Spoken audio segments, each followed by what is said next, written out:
আসসালামু আলাইকুম। আমি একজন হার্ট সার্জন, হার্টের অপারেশন করি। বর্তমানে আমি কাজ করি ইউনাইটেড গ্রুপের আধুনিকতম হাসপাতাল মাদানী অ্যাভিনিউ সাতারকুলে অবস্থিত ইউনাইটেড মেডিকেল কলেজ হসপিটালে।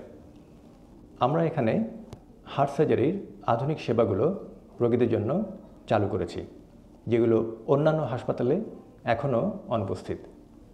আমরা পায়ে অল্প পরিমাণ কেটে এন্ডোস্কোপিক ভেইন হারভেস্টিং পদ্ধতির মাধ্যমে শিরা বা ভেইন সংগ্রহ করে সিএবিজি বা বাইপাস অপারেশনগুলো করছি। মিনিমাল ইনভেসিভ হার্ট সার্জারি চালু করার দ্বারপ্রান্তে আমরা রোবোটিক কার্ডিয়াক সার্জারিও আমরা অচিরেই চালু করব। ইউনাইটেড গ্রুপকে ধন্যবাদ মানুষের উপকারের জন্য এই ধরনের ব্যবস্থাগুলো এখানে আমাদের চালু করার সুযোগ করে দিয়েছেন। আপনাদের আধুনিকতম স্বাস্থ্যসেবায় আমরাই ইউনাইটেড।